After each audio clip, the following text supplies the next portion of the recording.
नमस्कार दोस्तों, स्वागत है आपका हिंदी ज्ञान बूस्टर में। तो दोस्तों, आज हम बात करेंगे चाइना की।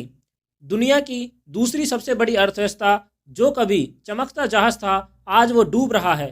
चीन, जो अपनी इकोनॉमी और पैसों के दम पर दुनिया भर में धमक दिखाने से बाज नहीं आता था, आज उसके 40 साल का ग्रोथ मॉडल चरमरा गया है। पिछले 3 सालों में वहाँ 50% तक गिरावट दर्ज की जा चुकी है, जिसने निवेशकों के अरबों डॉलर सुहा कर दिए। अमेरिकी राष्ट्रपति जो बाइडेन ने तो चीन की इकोनॉमी की तुलना टाइम बम से कर दी है।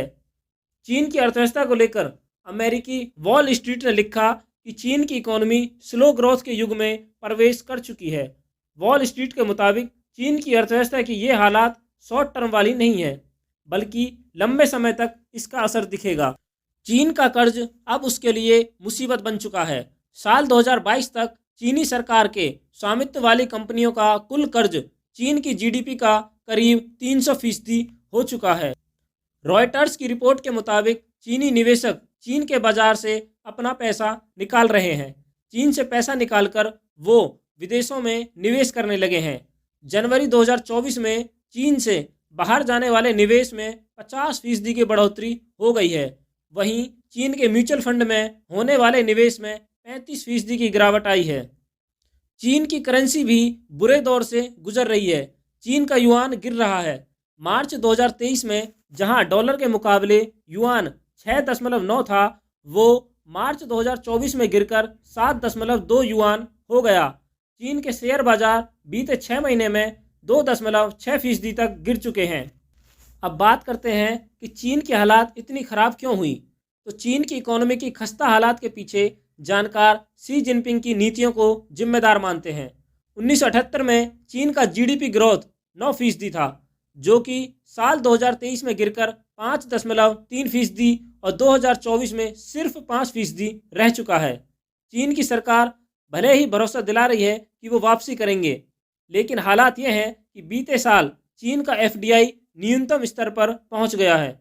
बीते साल चीन का एफडीआई 33 अरब डॉलर रहा, मगर भारत से इसकी तुलना करें तो भारत ने सिर्फ 6 महीनों में 33.3 अरब डॉलर का एफडीआई हासिल किया। वहीं वियतनाम का विदेशी निवेश 36.6 अरब डॉलर पर पहुंच गया है। इसका असर चीन में हर जगह दिख रहा है। चाहे आप इनकी मुद्रा उठाकर देख लीजिए, चाहे आप इनकी जीडीपी उठाकर देख लीजिए, चाहे जीडीपी ग्रोथ उठाकर देख लीजिए, हर जगह कोलैप्स है। कोई भी चाइनीज कंपनी आगे नहीं बढ़ रही है।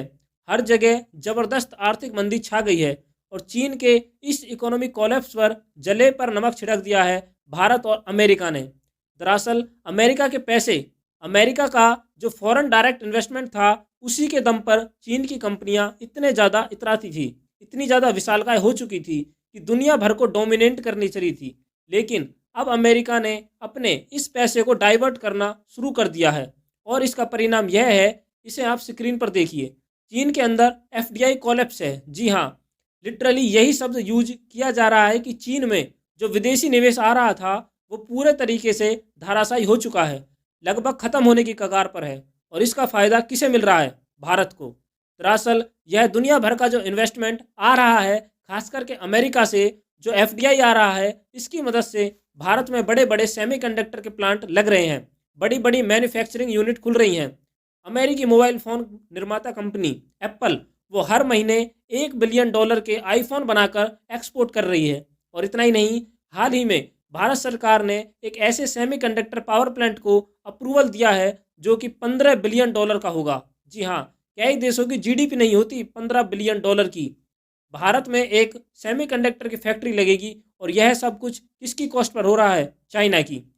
यह सारा इन्वेस्टमेंट चाइना को जाना था, लेकिन चीन ने जिस प्रकार से दुनिया भर में आक्रामकता दिखाई है, पूरी दुनिया को दुश्मन बना लिया है और इसका फ़ायदा मिल रहा है भारत को। और यह चीज़ चीन की अर्थव्यवस्था को बिना पानी के कुएं में धकेलने का काम कर रही है।